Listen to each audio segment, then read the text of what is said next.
Hello everybody, welcome back to the channel. So in today's video, I do want to speak about this weird transfer idea that Chelsea were trying to create. It states here, according to Mundo Deportivo, that Chelsea offered Barcelona a swap deal that did include Christopher Nkunku for Fermin Lopez, a player, Coach Enzo Maresca admires a lot. However, Barcelona rejected the deal and would only consider letting Fermin Lopez leave if he personally asked to go for more playing time. And this is once again according to Roger Torreo from Mundo Deportivo. Now, it's crazy to even hear about this, right? Because the fact that Chelsea wanted to offer Nkunku to FC Barcelona, it goes to show, right, that, like, okay, I'm gonna give my opinions on both players, okay? But it goes to show that for Chelsea and for this coach Enzo, right, I believe that Chelsea are desperate to let go of Nkunku, and they want to, bring in Fermin Lopez. I believe that this is a desperation angle. I also think that Chelsea is already regretting Nkunku, right, signing because when they signed him, so many injuries, inconsistent performances. I don't really think that they want him anymore. And if you look at the past two seasons that Chelsea has had with him, in the first season, right, coming from RB Leipzig, he did play in 14 matches and only scored 3 goals, and he was barely used. And then in the second season, 2024-2025 season, 42 matches played, so he played like 3 times more from his first season, scored 14 goals and provided 5 assists. It's really not that bad. Like, it's okay, but that's 19 goal contributions within a total of 42. And let me tell you, Nkunku is a player that was highly rated back at RB Leipzig. Everybody was saying that this guy's going to be the next big thing, that this guy's going to be a gem of a player, whatever, right? Because in that last season that he was in with RB Leipzig, he played 36 matches and provided 23 goals and 7 assists. That's amazing. The season before that one, he played 52 matches, which was back in the 2021-2022 season, 35 goals and 16 assists. So this is a player that everybody highly rated. Obviously, he was 24, 25, 26 years old at that time.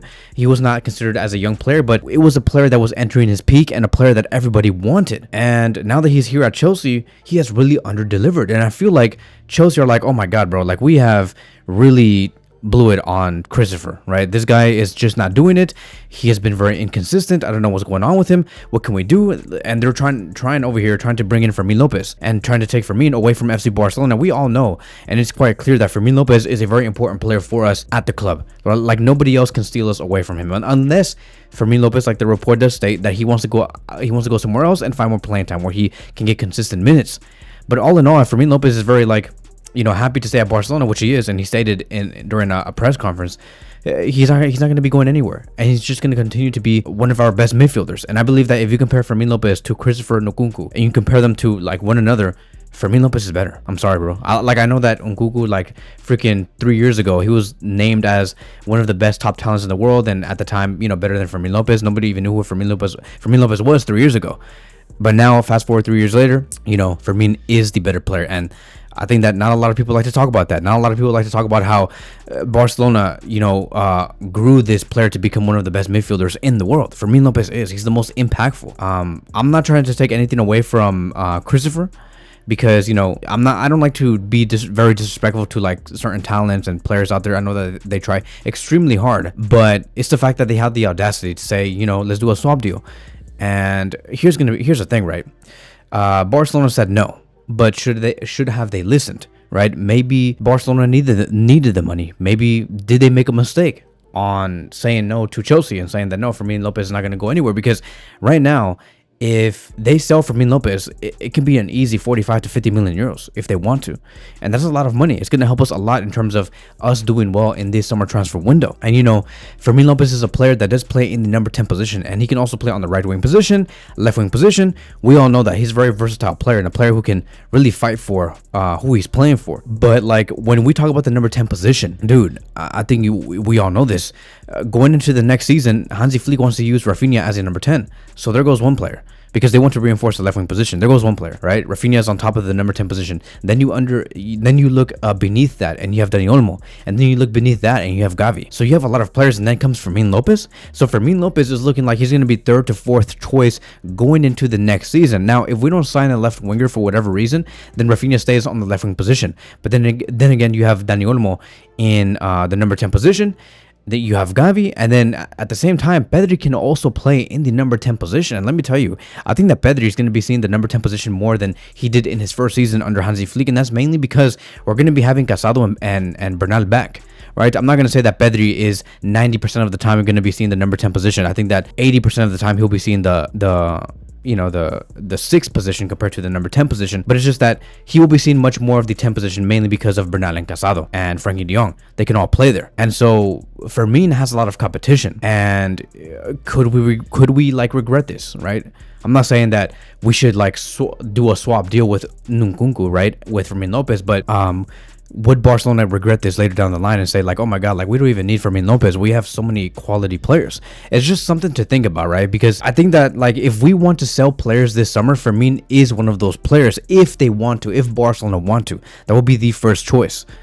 And I like, in my opinion, like if you ask me, I would tell you like, no, I don't want to sell Fermin, but I just don't want Barcelona later down the road, like 6 months later into the new season, they're saying like, oh my god, like if only we would have if only we sold Fermin Lopez, we probably would have brought in Nico Williams, for example, or Luis Diaz, for example, and now we're over here really just lacking another true left winger because Rafinha is injured. So it's just one of those things to think about. Like, again, I don't want Fermin Lopez to leave at all. I don't even want to swap deal. I don't even care if you tell me that it's Fermin Lopez swapping with like who, I don't know, like, or like Grealish from Manchester City. No, I'm good. I'd rather stay with Fermin Lopez. And going back to Nkunku, right? To me, he was a Bundesliga beast, but now has become a Premier League bust. He is. I'm sorry. It's been 2 seasons already. This guy is not it. I understand that Nkunku can play on the left wing position sometimes play as a midfielder, but all in all, he is becoming a bust. And I can see why Nkunku would want to join FC Barcelona, because Barcelona is a team that really knows how to get the best out of their players, maximize them, mainly because of Hansi Flick, and maybe this player does need some help. And this does make me a little afraid with Estevao Williams. Now that I do think about it, because Estevao Williams is a player that will be representing Chelsea going into the next season because he's turning 18 years old. He is considered as the next big time Brazilian player, and he's going to be representing Chelsea. But Chelsea do not look like that. They don't look like that they can develop players. They just don't. They have a chaotic structure. They spend 1 billion euros per summer, and they barely get anything out of that. Chelsea, bro, like okay, let me look at Chelsea. Chelsea finished in 4th, okay, in 4th in the Premier League this season that we have just finished, and they're also going to be in the Club World Cup, whatever, right? But all in all, you finish with 69 points, and you spend, look, okay, like fourth place is okay, it's fine for any club, but like if you are spending like 300 million euros every summer, you're spending 100 million euros every winter transfer window. We expect this club to be playing much better and to at least get into the top 3, but they're not. They ended up with 69 points, 2 points below Man City, who had one of their worst runs, by the way. And then you have Arsenal and you have Liverpool. But Chelsea spend the most, but they get nowhere with that, nowhere. And all of the players are not doing well. None, not a single one, dude. Like I look at players like Cucurella, a player that I highly rate as a left back. I don't see the best out of him. When I look at Fofana, a center back coming from France, I don't see the best out of him. Like who else? Like there's a lot of Caicedo. Do you guys remember Caicedo? Caicedo was a player that everybody loved back in his previous Premier League club.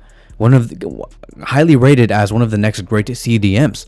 And Barcelona even wanted a player like him back in the summer of 2023 and the summer of 2024, but it just did not end up working out because of the financials. But I don't see Moises Caicedo from Ecuador doing well at all. And it's just quite sad to see because they're running and burning players. Sancho, bro, Marc Gui. You guys remember Marc Gui, a player that we have just let go to Chelsea, somebody that was supposed to be the next striker because Chelsea needed a striker. I don't see nothing from Marc Gui either. And Marc Gui was a beast at Barcelona. He played 14 matches, scored 6 goals. It's okay, but like he can be doing much better.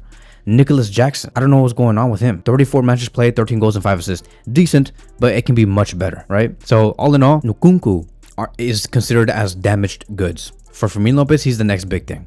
I am not interested in green lighting this swap deal. I am good. Fermin Lopez is the future, a player that I see next to Pedri, next to Gavi, next to Lamine Yamal, and other players. He's just that guy. Okay, every time we have those big game matches, Fermin Lopez goes out there, goes into the final third, into the box, and gives it his all. Right, he forces the defensive line to make mistakes. He grabs the ball, he looks for the fast, quick passes to make sure that Barcelona keep going on a very swift counterattack. And you know, I still remember I still remember that pass that Fermin Lopez made in the match against Bayern Munich, which was amazing. That went straight to Rafinha. Fermin, I don't know what to tell you. Fermin may not seem the most, like, I would just say, dazzling player, a player that everybody would say like, oh yeah, he's like floating verts, or oh yeah, he's like Musiala. He may not be at that caliber in terms of like name and dazzling and all the other things, but Fermin Lopez gets the job done. And so as for this swap deal, no thank you, I am okay. And thank you, Deco, for denying such a swap deal. But that is it. That is going to be wrapping up today's video. Thank you guys so much for watching, and I will see you guys in the next one.